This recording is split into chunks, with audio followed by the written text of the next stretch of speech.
Dengar, Alhamdulillah. Alhamdulillah. Bismillahirrahmanirrahim. Innal hamdalillah nahmaduhu wa nasta'inuhu wa nastaghfiruhu wa na'udzu billahi min syururi anfusina min sayyiati a'malina. Man yahdihillahu fala mudilla lahu wa man yudlil fala hadiyalah. Asyhadu an la ilaha illallah wa asyhadu anna Muhammadan abduhu wa rasuluh. Rabbi shrah li sadri wa yassir li amri wahlul 'uqdatam min lisani yafqahu qawli. Okay, pertama sekali, marilah kita sama-sama panjatkan kesyukuran kehadrat Allah kerana rahmat dan kasih sayang Allah. Kita boleh bersama lagi pada malam ni. Alhamdulillah, semua Alhamdulillah. Jadi semoga pada malam ni kita dilapangkan oleh Allah hati kita kan, untuk kita meneruskanlah pembelajaran kita yang kita mulakan dengan bacaan solat je.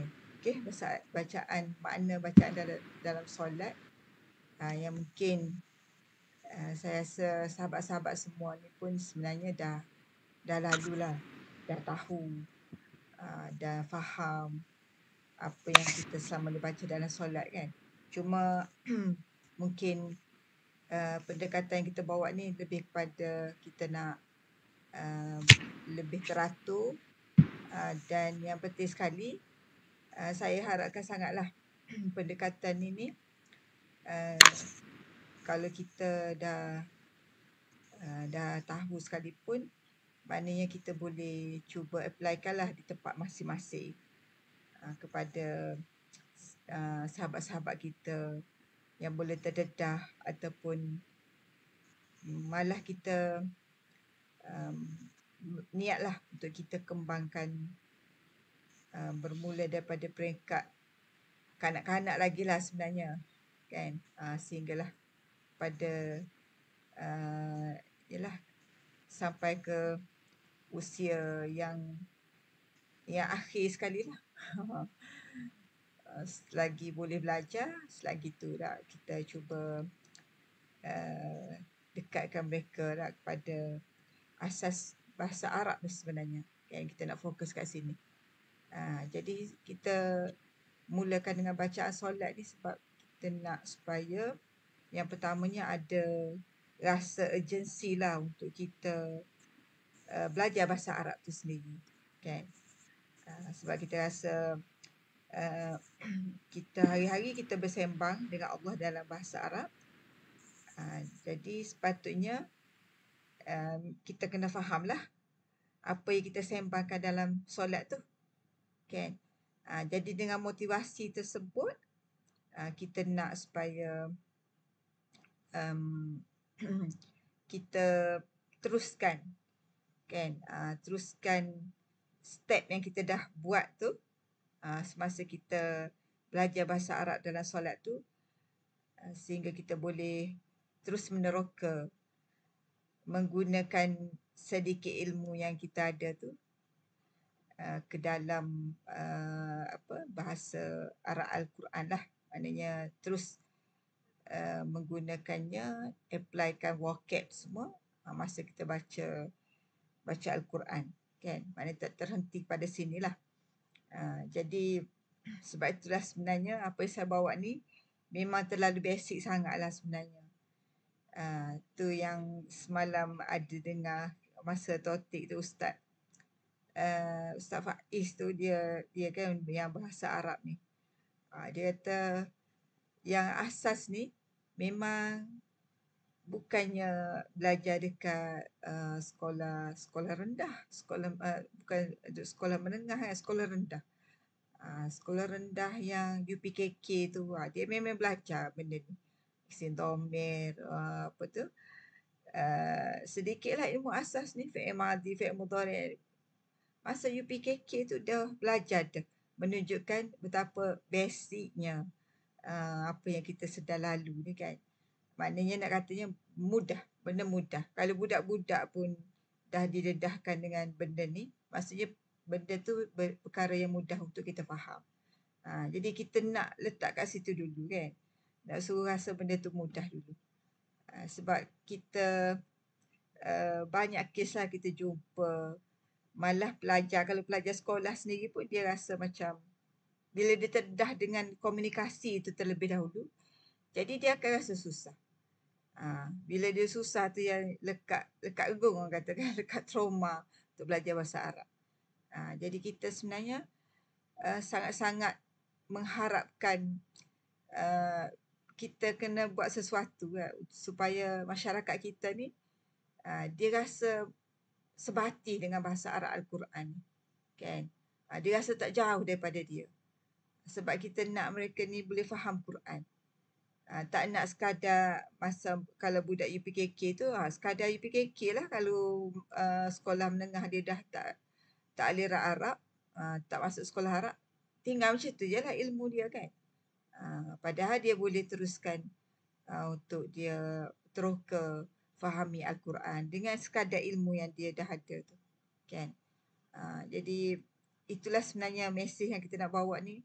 Saya memang sukalah dengar yang Ustaz Ali Noman Ali Khan tu kan. Dia memang sangat bersungguh-sungguh lah dalam memastikan. Dia kata dalam 10 tahun akan datang ni, walaupun mungkin kita ni mungkin terlepas, tapi kita nak masyarakat kita ni dalam masa 10 tahun akan datang ni, tak ada seorang pun yang dia tak tahu bahasa Arab, yang dia rasa susah bahasa Arab Al-Quran, kan.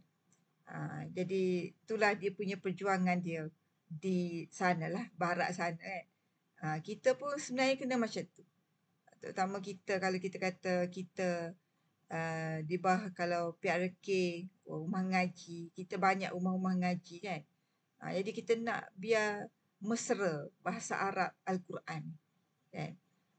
Sebab kita sangat relevan lah dengan bila kita sebut bahasa Arab ni ke arah nak memahami Al-Quran tu sendiri. Lezat dia tu sangat jauh beza dengan kalau kita kosong kan. Jadi kita nak, nombor satunya kita nak rasa orang biar rasa mudah bahasa Arab, okay. Sebab tu kalau saya, pendekatan saya ni memang sangat tohor, sangat cetek. Sebab saya sendiri pun ilmu yang cetek. Jadi kita hadkan, bila kita kata bahasa Arab yang saya nak bawa ni, bacaan dalam solat, kemudian kita nak masuk pada sedikit surah-surah yang kita baca dalam solat, kemudian yang seterusnya ayat dalil Al-Baqarah. Maknanya tahap bahasa Arab saya tu memang boleh kata stabil macam tu je, kan. Sebab kalau kita kata kita nak, saya nak ajar ni bahasa Arab, dia akan makin jauh, makin dalam. Mestilah kita nak belajar bahasa kan, mesti sampai ke tahap yang lebih tinggi. Sebab kita nak kena dah belajar satu lapis, nak kena lapisan yang kedua dan seterusnya. Tapi kita ni satu lapis, dua lapis macam tu je.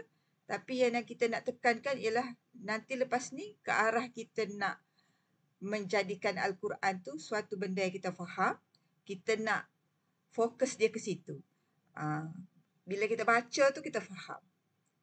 So bahasa Arab tu memang saya kalau dengar Ustaz Hafiz tu dia kata, yang pasal domir tu pun, kalau kita tahu pasal domir tu pun dah banyak yang boleh kita kupas.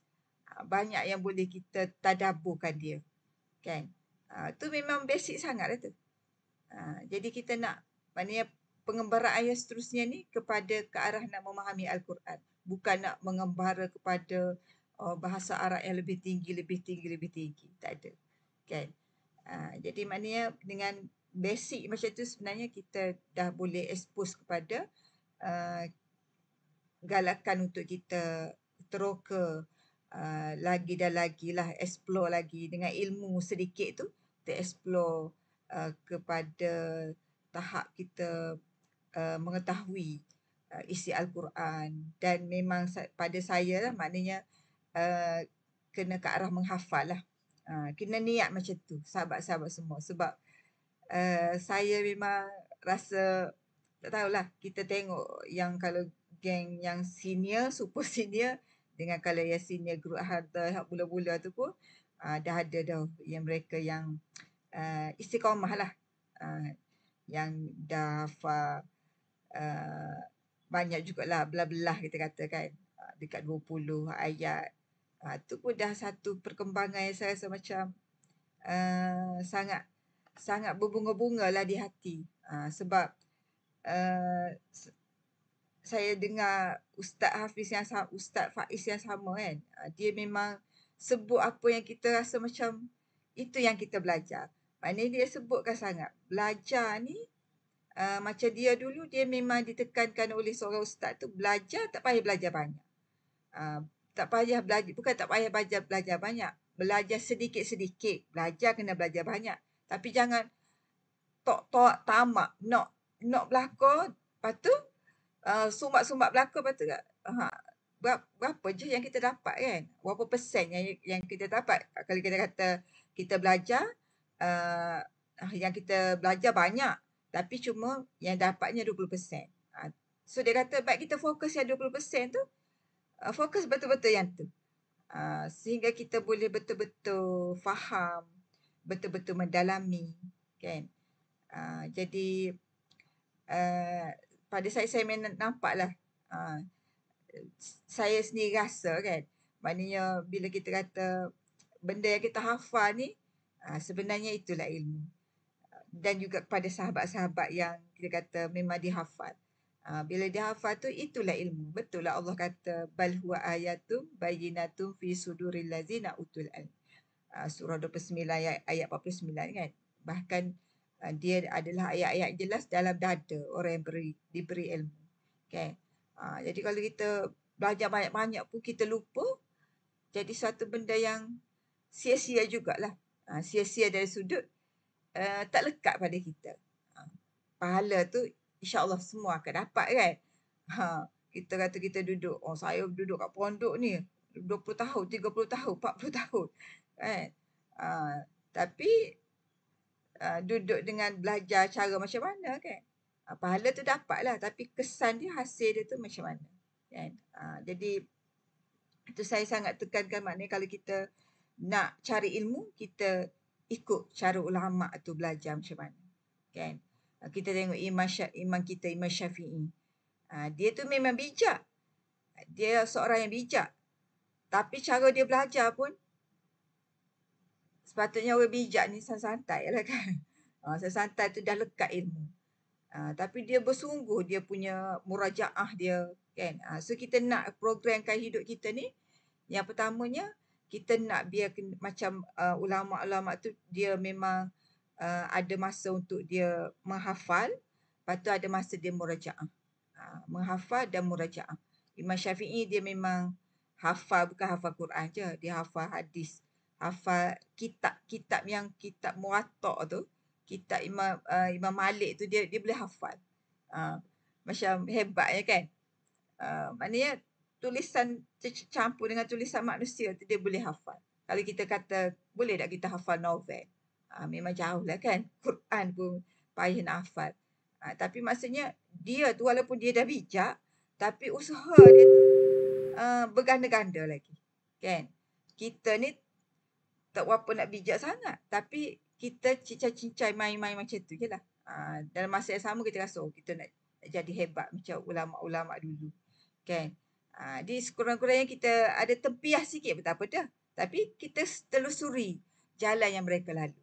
Kalau dia hafal kata beribu-ribu hadis, ada yang kata sejuta hadis, kita hafal 1-2 hadis. Kalau dia orang boleh hafal 1 juzuk Quran tu, 30 juzuk Quran tu dalam masa umur 7 tahun, kita umur 70 tahun, hafal 1 juzuk tak apa dah kan. Telusuri jalan mereka. Jadi itulah yang kita harapkan. Motivasi sikit lah kan. Maknanya sebab saya memang sangat harapkan apa yang kita nak buat ni bukan terhenti kat sini saja. So yang kalau yang hadir ni memang saya expect yang dah ada ilmu dah, kita kembangkan di tempat kita kan, supaya kita biar orang sebab saya memang mengimpikan apa yang kita belajar ni bermula daripada budak-budak lagi lah kan. Bermula dengan kalau saya memang duk mulalah ajar cucu kita kan. Umur 4 tahun tu dah boleh dah ajar kan. Hafal pun dah boleh dah hafal. Dah boleh mula daripada sekecil tu sebenarnya kan. InsyaAllah, insyaAllah. Okey. Boleh. Okey, sahabat-sahabat. Jom kita teruskan dah. So, macam tadi, kita nak supaya kita rasa mudah bahasa Arab ni, kan? Kita mulakan dengan benda yang kita dah baca seumur dalam solat. So, pada peringkat kita ni, kita memang tak perlu nak menghafal macam kalau nanti kita, kawan-kawan kita yang hadar tu, dia dah kena hafal surah-surah pilihan, ayat pilihan kan. Bukan surah pilihan, ayat pilihan. Ayat dalil. Maksudnya ada bebanan sikit lah dari sudut penggunaan otak tu. Tapi sekarang kita ni bacaan solat kita dah beres dah. Tak payah nak hafal kan. Cuma kita nak tekankan ada sudut makna tu. Kan? Sebab apa? Sebab kita nak guna makna ni 143 vocab nanti masa kita explore Al-Quran nanti. Kan? So kita kena tahulah makna ni 143 ni banyak ni bacaan dalam solat ni kan. 143 ni dah 10% daripada 40% daripada apa? 1000 dah. Kalau 1000 10% berapa? 100 kan? Jadi maksudnya 10% daripada 1000. 1000 ni kalau kita tahu 1000 ni boleh bercakap bahasa Arab. Mengikut pengalaman seorang ustaz. Dia kata, ustaz saya ajar dulu kalau awak nak belajar, nak cakap bahasa, satu-satu bahasa, kena ada 1000 vocab. Jadi kita baca dalam solat ni saja dah ada dah 10%. Kan? Cuma nak tambah lagi 90% dalam apa tu bila kita kembara dalam baca Al-Quran nanti. Okey. So, minggu lepas kita dah ni doa iftitah kan? Oh, ni doa iftitah. Minggu lepas baru usolli. Baru bacaan niat baru kan? Tapi kita dah, kalau niat saja tu dah ada 16 vocab. Niat saja 16 vocab. So harap-harap sahabat-sahabat kena uli-uli lah diri kita untuk kita ingat. Tapi rasa tu mesti kita dah ingat, dah ada sikit-sikit ya. Nak bilik dah Risalah Arba'ah. Tu dah sedia maklum, dah biasa dengar. Okey, sekarang kita nak pergi kepada doa iftitah dah. So doa iftitah ni kecil sikit supaya kita boleh nampak sikit. Okey ni. Dan saya nak minggu lepas kita tengok yang isim. So ni memang sangat-sangat basic sahabat-sahabat semua. Jadi bila sebut basic tu mudah lah. Dan siapa-siapa yang dekat tu, kad yang Ustaz Rusdi tu boleh rujuk kat situ. Saya pun gunakan benda yang sama lah, kaedah yang sama yang dia pakaikan kan, supaya ada kesinambungan lah. Sebab kalau boleh insyaAllah lepas ni kita akan adakan pula lah sambungan daripada yang hari tu. Sebab tu saya macam nak sambung dia online ni. Sebab kita tak nak terhenti. Saya tak nak macam one off macam tu je. Belajar sekali lepas tu ilmu tu pendam macam tu, lepas tu memang teringat lah kan. Sebab tu saya memang harap sangat yang hadir program hari tu sambung juga yang online. Sebab ilmu kita kalau sekali macam tu memang satu kerugian sebenarnya.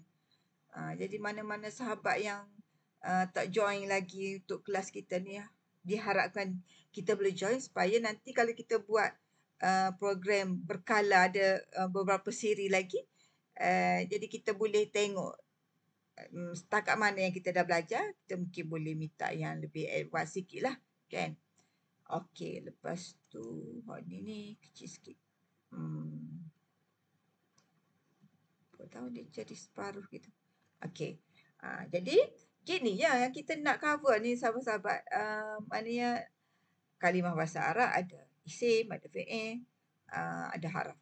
Kan? Jadi kita nak kena pasti ya pembahagian 3 ni supaya tujuan kita nak kena pasti ni supaya mudah memberi makna. Tu je. Bukannya kita kata nak buat ayat ke, nak masuk PSO ke, tak ni. Maknanya bila kita tengok dalam Al-Quran ataupun dalam bacaan solat ni, kita biar mudah bagi makna. Kan? Jadi minggu lepas kita dah tengok dah kalimah isim. Isim ni kata nama. Bahasa Malaysia pun ada kata nama, English pun ada noun kan. Kemudian fi'il. Fi'il ni pun kata kerja, sama. Bahasa Malaysia kita kata kerja, kalau English dipanggil verb. Kemudian haraf. Haraf ni partikel ataupun kata sendi lah. Kata penghubung. Okay, so kita cuba explore dalam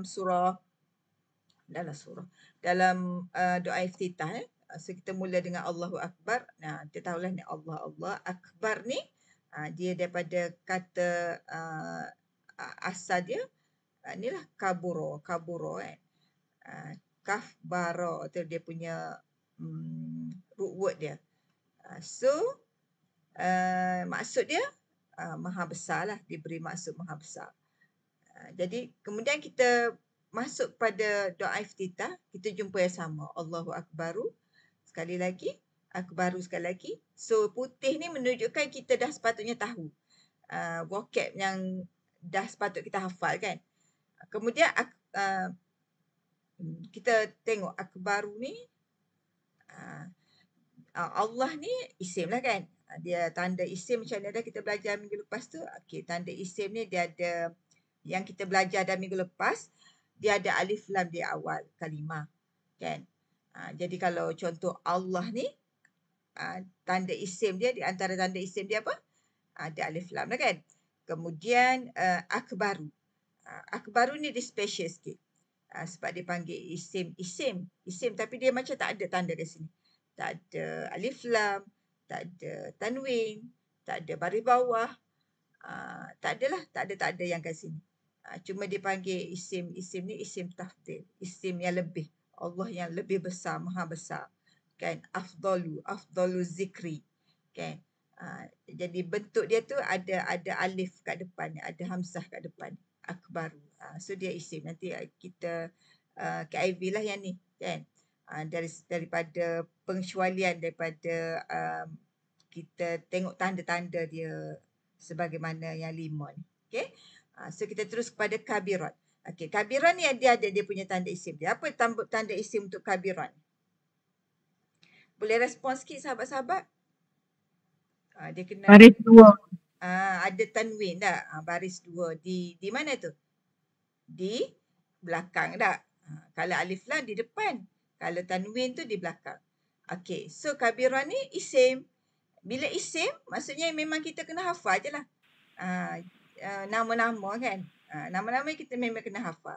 Meja, kursi, kipah lah kan. Mirwahatun, maktabun, saburatun kalau dalam kelas kan. Jadi ni isim kita memang kena hafal. Tapi walau bagaimanapun kalau kita tengok dia punya root word dia tu kabura kan. Kaf, ba dengan ra ni memang root word dia. So yang ni bentuk dia maha besar. Ni kita boleh guess. Sebab dia kata dasar yang sama. Cuma dia beza form dia, bentuk dia kan. Jadi yang ni sebesar-besarnya. Jadi Allah maha besar sebesar-besarnya. Tu maknanya kita puji Allah tu kan. Besar dari segi kekuasaan dia lah. Kekuasaan dia, kehebatan dia. Jadi Allah ni maha besar sebesar-besarnya. Walhamdu wa dan yang ni wa dan alhamdu segala puji. Alhamdu ni apa tanda isim ni? Respon sikit. Alif lam. Alif dan di awal kan. Ni tanda yang pertama ni. So yang ni isim. Jadi alhamdu ni pun kita duduk zikir semua alhamdulillah. Alhamdulillah. Memang mudah lah ni. Segala puji. Okey. Lillah dia kita niat ada kan. Lillahi ta'ala. Kerana Allah ataupun bagi Allah. Sini ni bagi Allah. Segala puji bagi Allah. Pujian-pujian ni memang layak bagi Allah. Semua puji ni memang layak bagi Allah. Kan? Allah maha kaya, maha besar, maha yang baik-baik tu. Sebenarnya semuanya milik Allah. Okey, kasiran ni sebanyak-banyaknya. Kalau tadi kabiron sebesar-besarnya. Yang ni kasiron sebanyak-banyaknya. Ni pun kita selalu guna jazakillah khairan kasiro. Kan, kasiro tu banyak. Okey, jadi ni pun sama. Maknanya tanda isim dia apa kat sini? Baris dua. Tanwin. Tanwin di belakang. So dia isim. Kan? Jadi itu untuk yang pertama tu. Kemudian kita tengok wasubhana. Wa ni dia dah berulang. So yang ni masuk dalam pendek-pendek gini ni. Dia masuk haraf lah. Okey, subhanallahi. Okey, cuba kita tengok perkataan subhanallahi ni. Perkataan subhana ni. Ada tanda isim tak kat sini? Dia tak ada alif lam. Dia tak ada tanwin. Dia tak ada baris bawah. Jadi tanda isim yang kita belajar selama macam sebelum ni memang tak ada tanda lagi lah. Tapi hari ni kita nak masuk tanda yang baru. Iaitu kita dah belajar 3 tanda kan. Dia baris bawah. Tapi subhana ni tak baris bawah. Tapi dia isim. Sebab dia masuk tanda yang keempat ni. Okey, cuba kita perhatikan sikit betul-betul tanda yang keempat ni.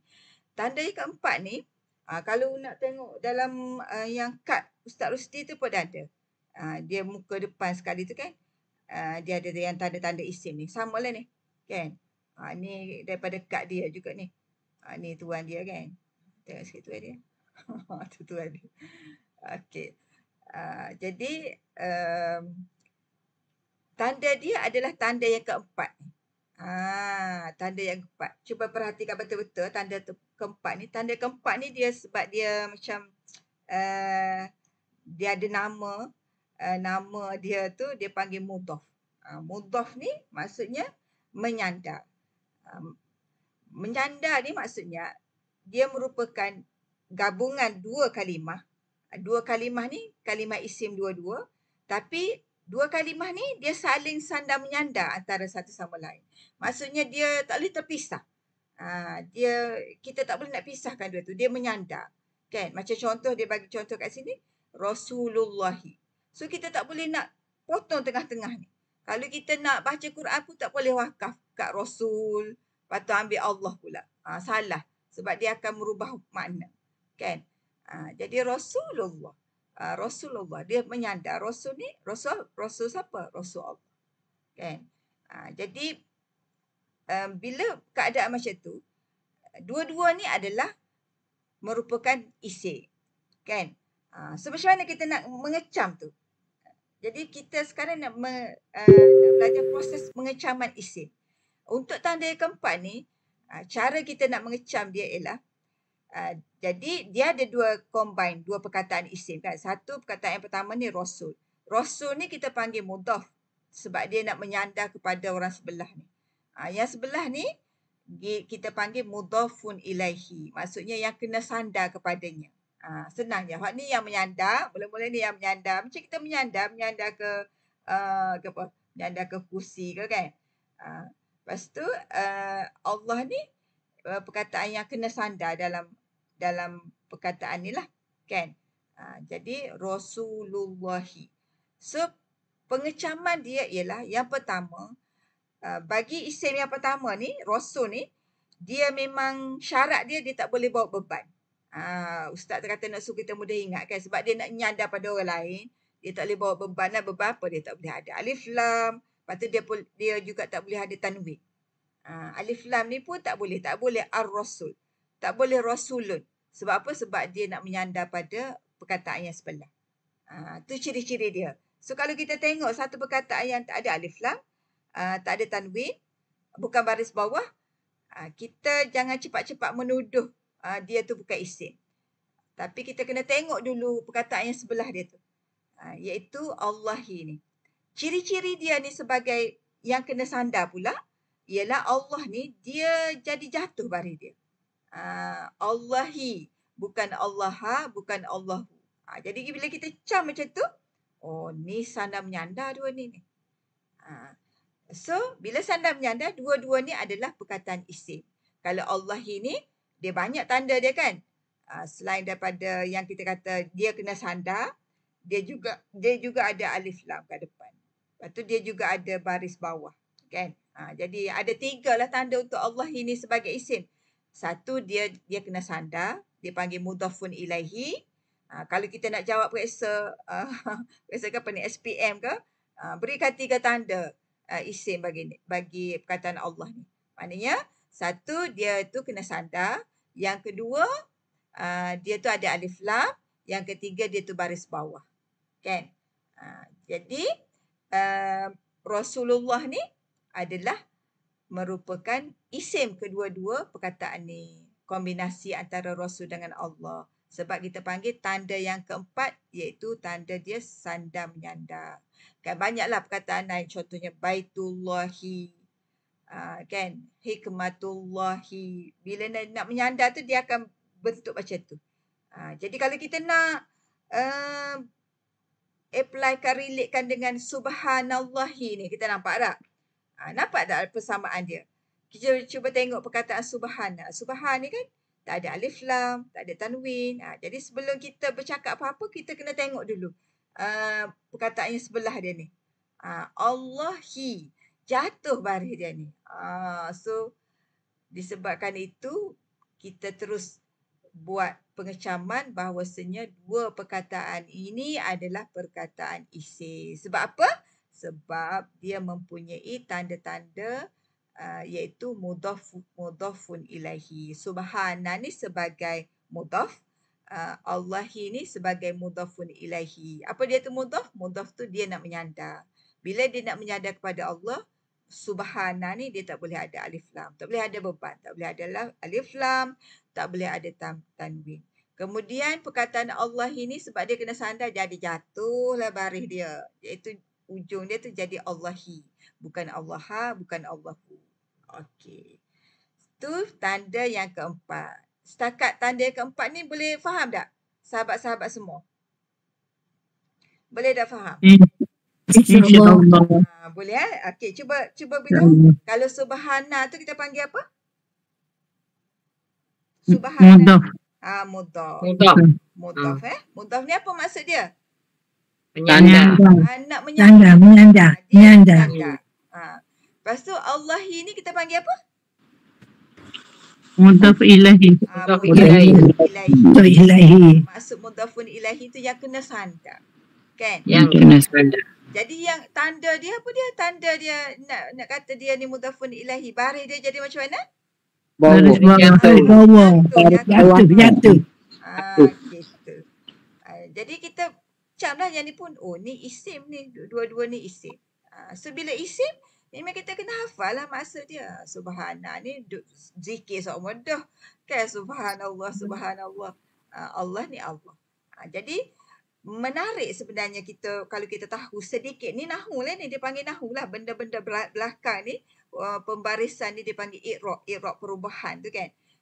Jadi bila kita sebenarnya kalau kita belajar sedikit je ni, kalau kita nak ngafal pun mudah. Kadang-kadang kita tukar dah, subhanallah ke subhanallahu ke. Bila kita tahu subhanallahi, mesti hi sebab dia mudhafun ilahi dua ni. Macam tu, sangat-sangat bermanfaat lah sebenarnya. Kan, kita tahu sedikit ni. Jadi boleh faham? Nanti kalau kita jumpa lagi, kita cuba tengok pula. Kan, bentuk macam ni. Sebenarnya banyak bentuk-bentuk mudhafun ilahi ni. Okey, boleh sahabat-sahabat semua? Boleh Okey, dah kita tahu tanda yang keempat. Okey, kita terus Bukratan. Yang ni isim ke fi'il ni?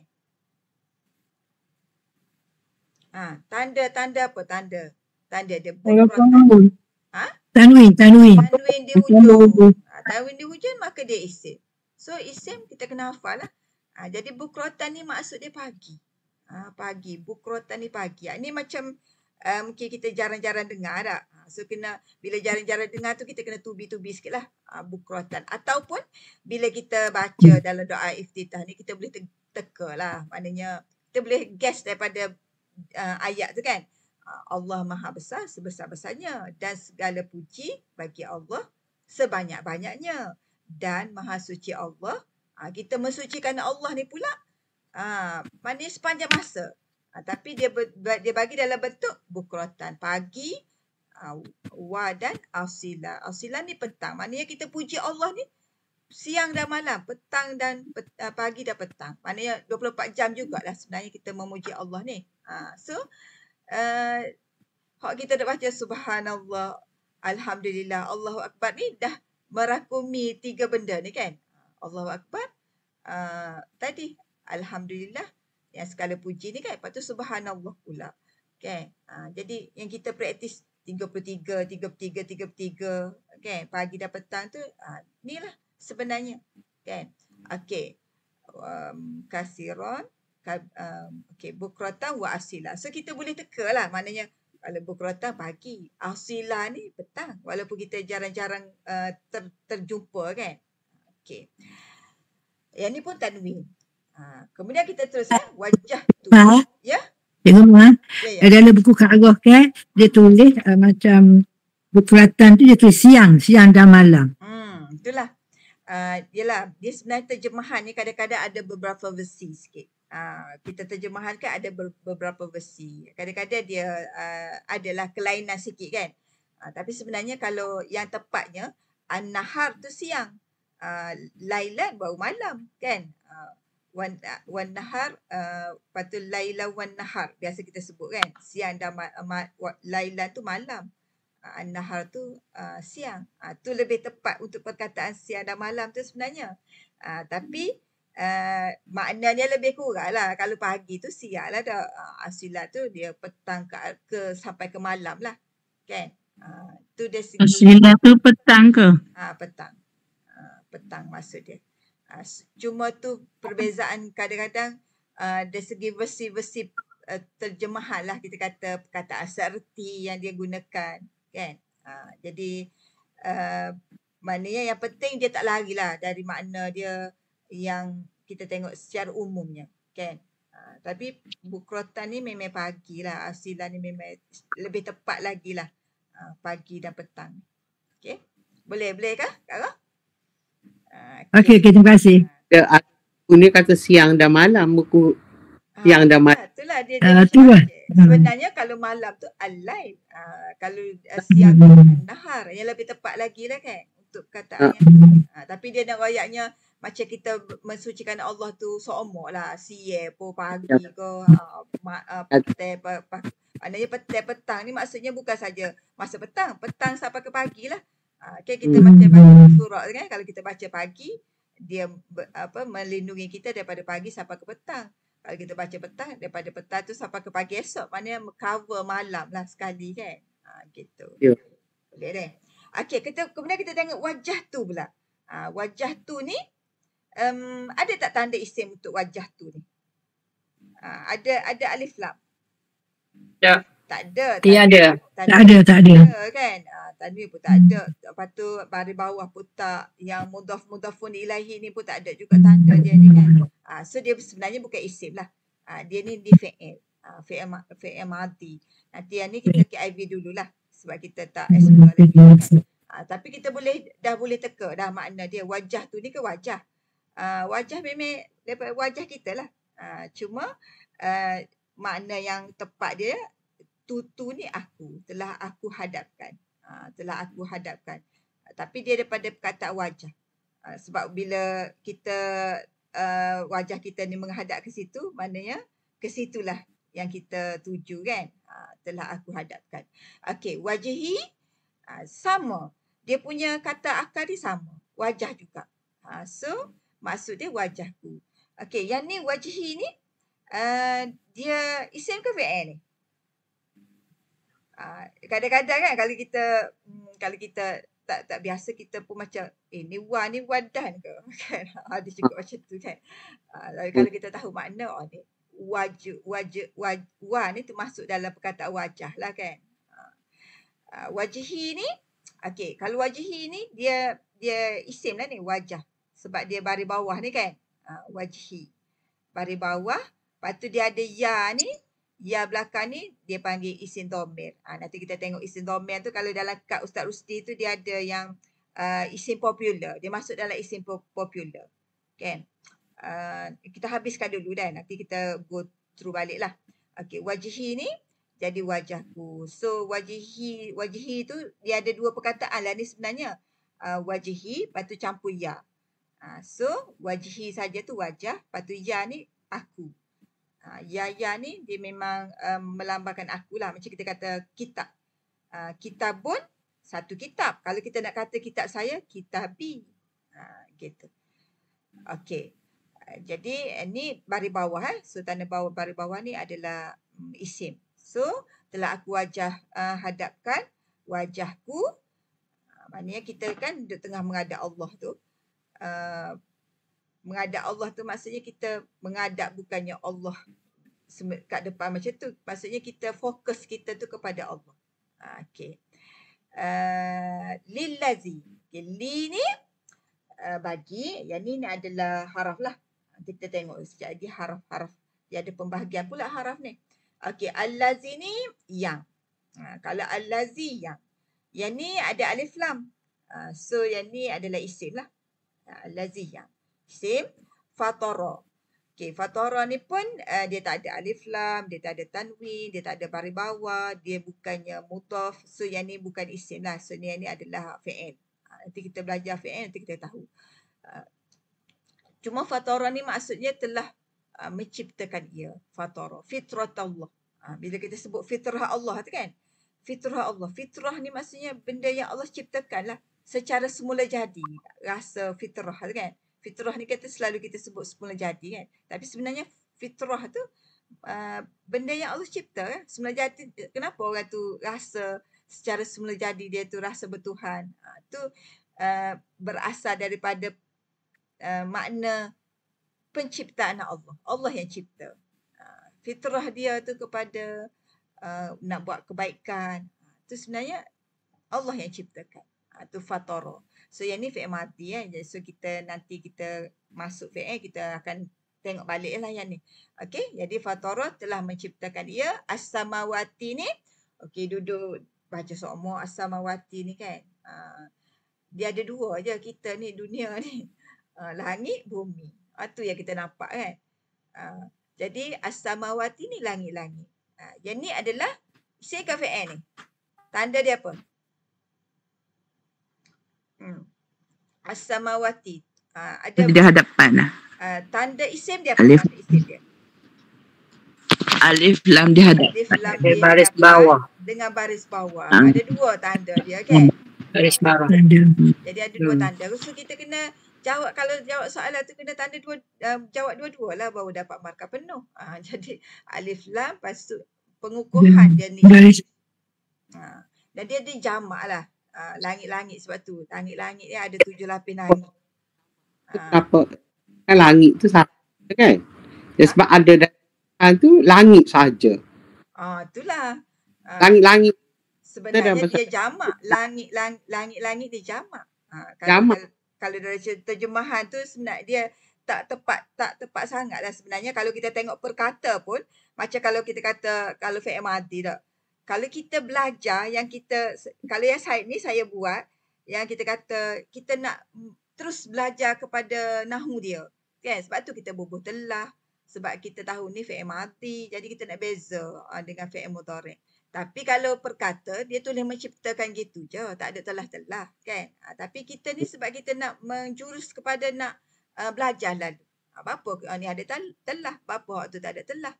Jadi sebab tu kita terjemahan kita tu lebih klasik lah. Kalau kita kata lebih klasik sikit. Macam zaman dulu dah. Macam kalau kita tengok kitab kuning tu, belik-belik tu, inilah sebenarnya. Tapi sebenarnya dia ke arah kita nak mengekalkan kefahaman kita terhadap ilmu nahwu tu.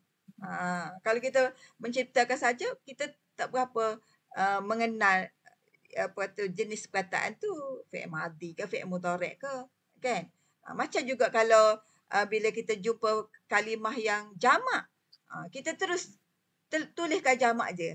Macam sini langit-langit. Sebab dia ni memang kalimah jamak ni, kalimah yang ramai. Jamak dalam bahasa Arab ni lebih daripada 2 lah. Bahasa Arab ni dia special dia. Dia ada singular, macam bahasa Inggeris ada singular, lepas tu dia ada plural kan. Plural. Dia, kalau English ada singular dengan plural je, tapi bahasa Arab ni dia ada singular, mufrad, lepas tu dia ada 2. 2 tu musanna. Macam kita sebut raka'ataini baru ni kan. Kita dah belajar ada 2 rakaat. Yang tu 2 lah tu, musanna lah tu. Tapi 3 ke atas dia panggil jamak. 3 ke atas tu terus dia panggil jamak. Tu special dia. Jadi kalau as-samawati ni memang langit-langit. So kalau kita tadabbur kan, memang Allah kata langit-langit sebab langit tu banyak lapis. Okay. Tapi al-ardi wal al-ardi satu je. Ni mufrad satu, al-ardi bumi. So sama yang ni. So ni ada alif lam, ada baris bawah. Yang ni isim.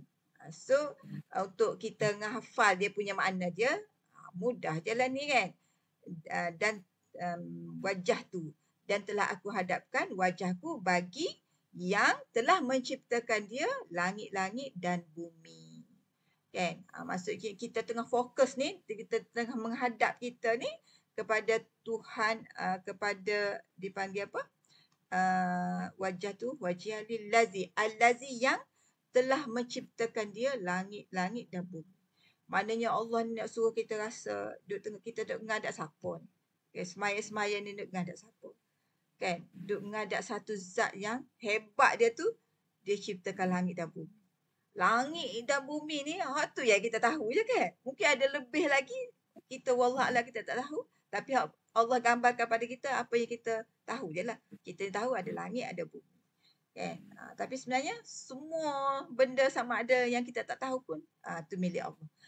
Jadi maknanya nak suruh Allah nak suruh kita rasa macam kehebatan Allah. Kan? Allah ni kalau kita dengar seorang kaya dah, Raja Kelantan tu. Separuh tanah Kelantan ni better yang punya. Kan? Separuh daripada tanah Kelantan ni tanah better berlaku. Kita pun rasa hebat. Ataupun seorang kaya mengaku dah separuh daripada negeri Kelantan ni tanah kawin berlaku ni. Kita pun rasa hebat dia ni kan, sebab dia macam milik kawasan yang besar. Tapi Allah ni langit dan bumi tu dia punya. Kita tak terasa terpukau pun kalau manusia ni hebatmu. Tapi Allah ni kena mikir dulu. Kan?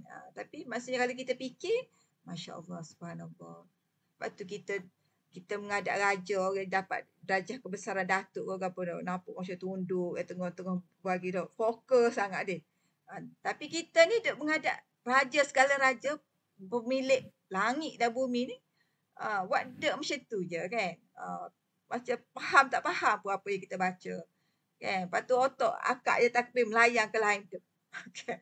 Padahal duk tengah menghadap, ya Allah, wajah tu wajah lillazi fataras samawati wal ardh. Sampai hati kita kan menghadap Allah, raja segala raja, tapi hati kita melayang ke lain. Kan? Jadi tu maksudnya di samping kita baca makna tu satu hal. Nak khusyuk solat tu ada beberapa 6 lagi. Kan? Kalau ikut Imam Ghazali 6 tips lah untuk kita khusyuk solat. Antaranya tadilah kita faham. Satu lagi kita kena rasa ta'azim. Allah tu besar, ya Allah, besarnya mu. Lepas tu kita sebut Alhamdulillah tadi kan. Kita sebut mula dengan Allahu Akbar kabira. Rasa, kita kena marilah rasa, ya Allah, besarnya aku duk menghadap ni. Kan? Kita kalau menghadap bos kita masa kita kerja dulu pula. Rasa macam peluh dah kan. Nak luluh ketah kerja. Rasa macam, rasa besar sangat kan. Tu manusia je. Ni nak menghadap Allah, dah lah tak faham. Kayak otak melayang ke lain pula. So itulah maksudnya di samping kita kata nak faham tu, kena hadirkan rasa ta'zim Allah. Bila dia sebut Allahu Akbar kabiru, sebesar-besarnya, bukan besar saja, sebesar-besarnya. Lepas tu puji pula kan. Walhamdulillah katsira, ya Allah. Nak kata puji ni, insya-Allah. Segala puji bagi Allah. Nikmat yang Allah bagi kita, umur kita ni kak. Kena sedih. Ya Allah, banyaknya. Ya Allah, 60 tahun, 70 tahun, 50 tahun, 40 tahun dah. Kita duduk makan berapa ribu guni berah Allah bagi pada kita kan. Udara tu tak usah beritahu lah. Kan? Jadi, tak usah syukur lagi, tak tahulah. Kan? Sebab tu syukur ni, apa dia panggil, wa in ta'uddu ni'matallah la tuhsuha. Kalau kamu hitung nikmat Allah ni memang tak akan mampulah kita hitung kan. Dia maksudnya kita faham satu step.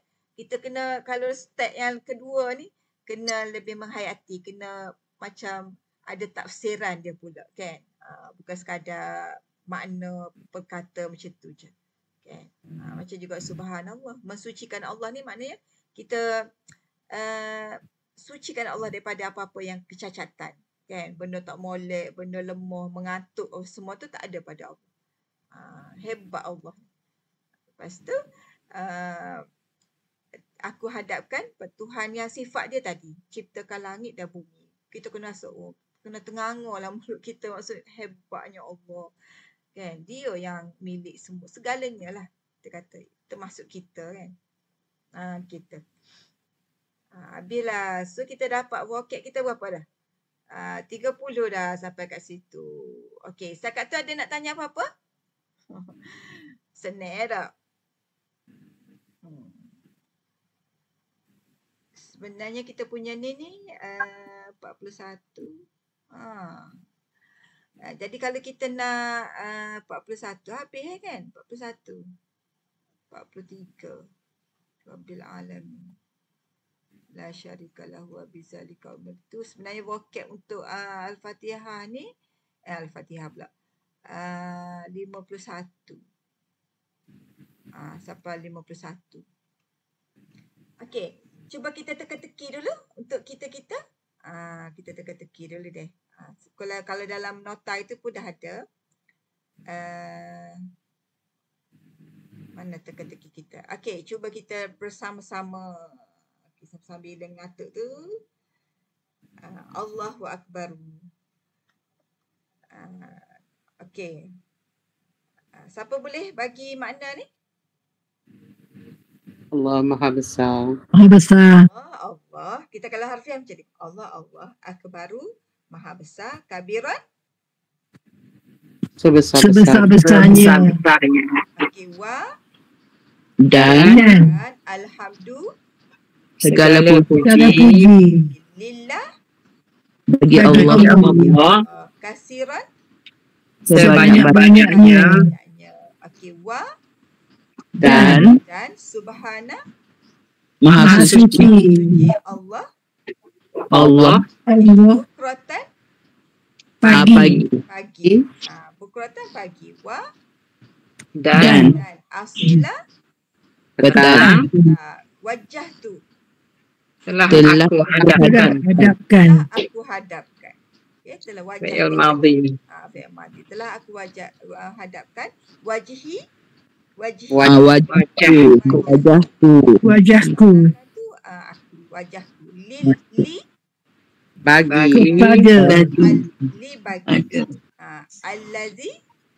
yang Kita dia beza. Macam li ni bagi. Kalau ilah kepada. Kalau kita kata kepada tu ilah. Kataan dia ilah. Dia macam bila kita nak harfiah ni dia macam jangan tak nak bagi capur lah kan. Macam kalau li bagi, tapi kadang-kadang kita kata lillah, kita Allah usalli tu kan, lillahi ta'ala, kerana Allah. Sebab nak suruh macam kadang-kadang kita murnikan juga sikit lah, nak suruh macam kita lebih faham kan. Gitulah. Tapi kalau boleh maksudnya untuk peringkat pertama ni biar kita asli dulu yang tu. Sebab kita ni lebih kepada kita nak berkata biar kita tahu perkataan tu milik yang tu. Untuk pemurnian tu bila kita tengok terjemahan tu dia dah murnikan. Dia dah murni untuk kita lebih faham lah. Okay. Tapi sebenarnya memang kita rasa macam mula-mula tu belik, tapi bila lama-lama kan jadi macam okey. Barulah kita match masa kita sebut. Bila kita sebut Allahu Akbaru kabira, dia macam mari serentak dengan pemikiran kita. Allahu Akbaru kabira walhamdulillahi katsira. Jadi dia macam kita nak menghayati pun memang sedap kan. Dia tidak mari macam terjemahan macam tu je. Sebab kita kan tahu terjemahan gitu. Tapi bila kita sebut Allah satu-satu tu dia cakap macam zuk dia tu lain. Tapi kita kena latih benda ni. Kita kena latih. Mula-mula tu payah juga nak boleh ke mari tu lambat je semaya tu kan. Okey, tapi bila lama-lama kita latih insya-Allah. Sebab dia bukan bahasa kita kan. Okey, kita teruskan. Lillazi fatara apa tadi? Fatara? Telah mencipta. Telah Menciptakan. menciptakan dia. Macam kalau masalah kata kalau kita Ia. terjemuh biasa ni telah mencipta gitu ataupun mencipta je biasa gitu kan. Tapi kalau kita nak tujuan belajar ni, kita kena tahu domain dia tergapo, siapa yang cipta. Lepas tu telah tu sebab dia fi'il madhi. Lepas tu domain tu siapa yang cipta. Baru kita dia menjurus kepada kalau kita nak belajar tafsir pun kita akan biar jelas dia punya pelaku dia siapa, yang kena buat siapa, yang membuat siapa. Kan? So bila kita kata fatara tu telah menciptakan dia tu siapa? Dia tu Allah lah kan. Kepada Allah lah. Jadi telah menciptakan ia as-samawati Langit-langit. dan Langit-langit. dan al-ardi Bumi. Okey. Jadi sementara kita dah ni, kita tengok sikit dia punya tanda yang kelima ni. Yang kelima ni, tanda isim yang kelima ni ialah ada perabihan ni. Dia panggil selepas daripada haraf jar dan haraf nida. Maknanya isim ni dia akan datang selepas daripada haraf jar. Apa maksud haraf jar? Haraf jar ni dia kelompok haraf. Okay, kita kata tadi dia ada tiga dah. Dia ada tiga. Ada isim, ada fi'il, ada haraf. Isim tu kita tahu dah tadi tanda dia ada 4 dah.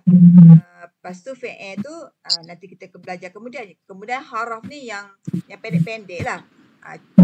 Cuma dalam haraf ni, kalau tengok yang Ustaz Rusdi tu kan, dia dipanggil haraf popular. Haraf popular sebab terlalu banyak. Sebab tu kalau kita mahir, kalau kita tahu boleh bagi makna haraf dan juga haraf popular dan isim popular tu, dah berapa persen daripada vocab Al-Quran tu yang kita boleh terjemah. Sebab dia terlalu banyak berulang. Sebab tu maksud dia popular. Jadi dalam kelompok haraf ni, kata sendi ni, dia ada pecahan-pecahan dia. Kan? Dia ada haraf ataf, haraf taukid dan haraf yang orang kata boleh kata paling popular lah, dia panggil haraf jar. Haraf jar ni adalah haraf yang dia ada berfungsi bila ada dia, perkataan yang selepas daripada dia tu, dia akan jatuh baris dia. Baris hujung tu akan jatuh. Contoh dia macam ni. Dia bagi contoh kat sini kan. Mim ma'in. Min ni salah satu daripada haraf jar. Kan? Selain daripada min, apa dia haraf jar? Kalau kita tengok kat Ustaz Rusdi tu dia ada. Min ila an ala fi kali. Okay. Min ila an ala fi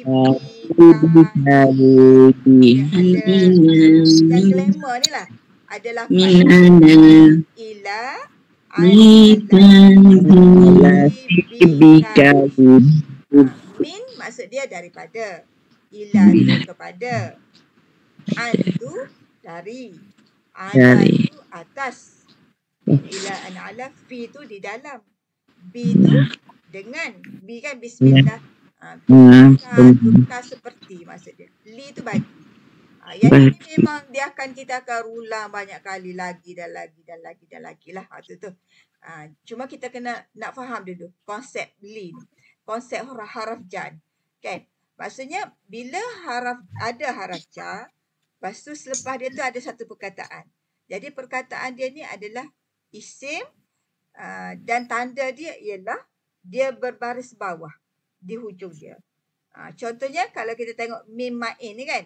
Jadi ma'in ni asal perkataan kalimah dalam bahasa Arab untuk isim ni dia berbaris dhammah. Al-aslu dia tu berbaris dhammah, berbaris apa yang dhammah? Baris depan deh, berbaris depan. Kalimah yang asal dia memang kalau tak ada dipengaruhi oleh apa-apa, dia memang berbaris depan, berbaris dhammah. Macam kita kata meja tak? Haza maktabun. Tak boleh kita tiba-tiba maktaban. Dia haza maktabun. Baris depan. Qalamun. Mirwahatun, babun, nafizatun, un belakang lah. Kan? Berbaris dhamma. Kenapa dia berubah tu? Jadi ada kadang-kadang kitaban, ada kadang-kadang kitabin. Dia adalah tu, pengaruh dia tu ada sebab dimasuki oleh perkataan gapa-gapa tu. Dalam salah satu daripada perkataan yang boleh merubah baris tu ialah dia dimasuki oleh haraf jar. Haraf jar kan? Apa dia haraf jar ni? Min kat sini. Jadi bila ada min, dia akan jadi ma'in. Dia tak akan kekal kepada ma'un dan tak akan jadi ma'an. Dia mesti jatuh baris dia. Tu peraturan dia. Kan? Jadi min ma'in. Baca contoh. Kalau kita contoh tadi, macam lillahi. Lillahi ni dalam alhamdulillah dia. Lillahi ni sebenarnya dia dua perkataan. Satunya li, satunya Allah. Li ni salah satu daripada haraf jar. Apa dia haraf jar tadi? Min, ila, an, ala, fi, bikali. Li belakang tu kan. Jadi li tu adalah maksud dia bagi. Sebab tu kita tengok lillahi ni Allah tu jatuh baris dia. Allahi. Asal Allahi ni adalah Allahu. Asal-asal dia Allahu. Berbaris dhammah. Semua perkataan tu dia asal dia berbaris dhammah. Allahu. Tapi disebabkan dimasuki oleh haraf jar sebelumnya, maka daripada Allahu tu jadi bertukar menjadi Allahi. So lillahi. Bukan lillahu, bukan lillaha. Ini pun bila kita tahu macam tu kan, memang mudahlah kita nak ngapa pun memang kita kadang-kadang confuse baris ni. Kan? Boleh faham ke? Jadi ma'in. InsyaAllah. Cuba kita buat pengukuhan sikit. Kita cari lagi daripada bacaan solat kita ni yang ada haraf jar, lepas tu jatuh baris dia. Cuba cari sikit. Doa iftitah tadi ada tak? Doa iftitah ni. Doa iftitah dah habis dah tadi. Atas tadi rasa macam tak ada sangat. Allahu Akbar kabira sebab dia tak ada haraf jar sini kan. Cuba tadilah lillah tadi. Dengan lillazi. Lillazi ni sebab al-lazi ni dia ada ya. Jadi macam ya ni dia macam huruf illah dia panggil. Kita tak nampak sangat. Okey. Jadi kita tengok mudah-mudah je dulu. Kita explore pada As-samawati. Umi, as-samawati tu ti. as-samawati ni fataras samawati wal lillazi fataras samawati ni dia memang sebab yang ni tapi dia macam jauh, dia tidak straight kan. Lillazi fataras samawati wal ardi. Dia ada efek yang ni tapi kita biar dululah sebab dia jauh. Sepatutnya lepas li ni teru. Kan? Jadi kita ambil yang terus dulu. Supaya kita rasa mudah lah. Solati. Ya? Solati. Tak, kita cari solati sebab sebelum dia tu bukan haraf jar. Kan? Dia macam lagi. Wal ardi. Wa bukan haraf jar. Dia min ila, cari yang min ila an ala fi bikali. Wa bukan haraf jar. Wa tu apa? Wa Kalau tu bukan dia haraf panggil jar. haraf ataf. Dia ada kategori lain. Haraf ataf. Haraf ataf. Ataf ni penyambung. Nanti kita penyambung. Dia ada sebenarnya macam minal muslimi ni kan. Minal muslimi ni dia ni haraf jar ni, tapi muslimina ni kita tak nampak kan. Nanti kita belajar lain-lah tu. Nak cari mudah dulu. Supaya tidak pening kan. Okey, billah ni auzubillah dalam al-Fatihah tu auzubillahi. Tadi lillahi kan. Sekarang auzubillahi. Kenapa Allahi? Sebab sebelum dia tu haraf apa kita panggil? Haraf jar. Haraf jar. B ni haraf jar. Haraf jarnya apa dia? Min, ila, An, ala, fi, bikali. Kafi. B bukan haraf jar kan? Sebab tu billahi. Bukan billahu, bukan billaha. Sebab sebelum daripada Allah ni dia ada haraf jar. Tugas haraf jar ni membaris bawahkan isim yang datang selepas daripada dia. Gitu. Apa dia tugas haraf jar? Membaris bawahkan. Membaris bawahkan. Baris Isim ke bawah. Selepas daripadanya. Hak mari selepas daripada dia. membaris. Boleh? Membaris bawahkan. Isim Membaris bawahkan isim. bawahkan. Membaris bawahkan isim. Yang datang selepas daripada dia lah. Selepas daripada huruf Membaris jar. bawahkan isim. Yang kata lain, lepas daripada haraf jar, ada satu perkataan. Perkataan tu isim. Jadi dia akan jatuh bagi dia. Okey, selain Membaris dia. isim selepas haraf jar. Okey, kita tengok minasyaitan ni. Ada tak? Min ila Minasyaitanir. an ala fi bi kali min. Fi kali min. Min dari apa? Isim ni baris dia kat mana? Asyaitan Baris ni bawah. baris mana? Syaitani. Ni. Bawah kan? Sebab apa dia Bawah. bawah? Sebab min di araf jar di depan dia. Min. Sebelum tu haraf jar. Sebab tu dia minasyaitan. Lepas belum. Betul tak? Maknanya selepas dia ada haraf jar, selepas daripada tu ada isim, jadi isim tu jatuh bagi dia. Sebab min tu berperanan menjatuhkan Membaris bawahkan isim. menjatuhkan baris isim selepas daripada dia. Gitu. Menjatuhkan. Menjatuhkan. Ucat. Okey, lagi kita tengok dia bismillahirrahmanirrahim. Ada tak haraf jar situ? Bismillahirrahmanirrahim. Tengok haraf jar dulu. P. B. B. Lepas B ni ismi. Ismi. Kenapa jatuh baris dia? Sebab sebelum dia tu So, dia harus jar. sebelum dia tu haraf jar. Bi. Jadi tidaklah bismu, dia mesti bismi. Bismi. Dia mesti bismi. Sebab sebelum dia tu haraf jar. Boleh baik? Okey, tengok lagi.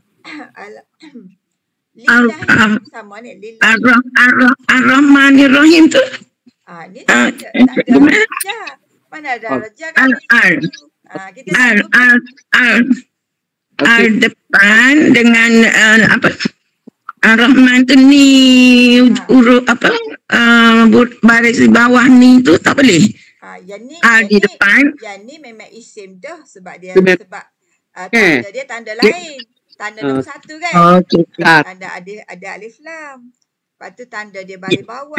Dia ada alif lam ada di bawah. Dua-dua tanda. Ya. Maknanya dia bukan yang tanda nombor 5. Kita lah ni kita nak fokus nak cari hak nombor 5 ni. Ada haraf jar. Okey. Faham. Jadi ada haraf jar. Jadi kita explore ada haraf jar dulu. Okey. Hak tadi kita pergi dah sebab kalau ada alif lam, okey dia isim. Kalau ada baris bawah isim. Ada baris bawah isim. Dalam kita cari dalam Al-Fatihah sekarang ya. Cari dalam Al-Fatihah tu nak cari hak haraf jar dulu. Haraf jar. Tadi memang kan ada banyak tanda isim. Ada 5 kan? Jadi yang ni kita nak tengok yang kelima tu. Yang kelima tu sebelum daripada isim tu dia ada haraf jar. Jadi bila ada haraf jar sebelum dia isim tu jadi jatuh baris. Gitu. Jadi nak tengok contoh-contoh lain supaya nak kemah lah kan. Lillah. Ad-din, Yaumiddin, ad-din. Bukan. Lillah. Dalam niat ni boleh ke usalli fardu subhi adaan lillahi tu? Betul. Boleh. Lillahi tu ya. Betul. Li tu. Lillahi tu. Lillahi betul lah. Betul. Lillahi. Sama. Dia baca alhamdulillah ni kan sama ni. Alhamdulillah ni kan lillah ni dia ada dua kan. Ada li, ada Allah. Asal li campur dengan Allah lah. Jadi bila dia combine dua tu dia jadi lillahi. Bukan lillahu, bukan lillaha. Sebab sebelum itu haraf jar. Haraf jar dan menjatuh. Jatuh baris dia. Sebelumnya. Baris bawahkan isim. Al-maghdubi alaihim tu. Al-maghdubi Bi. Bi alaihim. Cik. Bi kan? Bi. Jangan kat apa? Hak tu jangan. Jangan. Al-Maghdub pun satu perkataan. Janganlah ambil kerak situ siang. Oh, tak boleh gitu. Macam kat orang kata kerana, kerak, kera. Ni kera, lepas tu nak. Padahal dia perkataan kerana. Kat orang tu kan. Menggerakkan kata dia. Ni kalau alaihim ni tak boleh. Boleh? Amta alaihim. Alaihim tu. Tak boleh. Boleh? Dia gini. Macam Kak Arah kata tadi, Al-Maghdubi dia. Jangan Kak Arah ambil, dia ni Al-Maghdub ni perkataan dia ni. Tak dia ambil. Tak dia pinjam orang. Maksudnya, dia kerana Kak Arah pergi kerak, jadi kera. Jadi no. Kera dengan no. Ar-Rahmanir-Rahim. Tu mana ada Ar-Rahman. Mana ada harfiah. Okey, tengok ni dulu dah. Alaihim. Tadi soalan alaihim. Masya Allah. Terbahan lagi dia. Ni kan, cuba tengok alaihim dulu dah. Fokus yang ni dulu. Alaihim. Okey, semula. Kan? Alaihim. Ala ni kan masuk dakwah raja. Min ila an ala. Ala. Ada kan? Okey, ala ni, ni haraf. Tengok perkataan selepas dia. Ni him. Sebenarnya him ni dia adalah isim juga. Kita tak belajar lagi ni. Him ni isim, dia panggil isim domir, isim ganti nama. Isim domir. Ganti nama. Dia isim. Bila isim ganti nama ni, dia sepatutnya memanglah dipengaruhi oleh ala ni kan. Dia patutnya jatuh pada dia. Tapi kalau jenis gini ni, dia jenis degil. Dia panggil mabni. Dia tak degil. Dia tak dipengaruhi oleh harakat. Kita tak nampak lah sini. Nanti kita belajar isim domir kita nampak. Lalu ni kita nak cari nampak terus dulu. Okey. Nampak jelas. Macam dalam ni macam tak ada dah lah. Subhana rabbiyal azim wa bihamdihi. Cuba tengok. Subhana rabbiyal azimi wa bihamdihi. Bi ni haraf jar tak? Min ila ala fi bi kali. Adalah haraf jar. Tengok selepas dia tu hamdi. Hamdi. Apa dia hamdi bukan hamdu? Dia garis bawahkan. Dari bawah. Dipengaruhi oleh haraf jar yang mari sebelum dia. B ni telah menyebabkan hamdi ni, yang asal dia hamdu, asal dia marfu', asal dia baris depan, jadi jatuh baris dia, jadi hamdi. Jadi inilah tanda dia isim.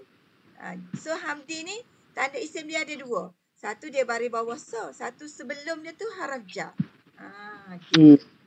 Boleh? Boleh sahabat semua? Jadi kita nak fokus yang tanda yang kelima tu kan.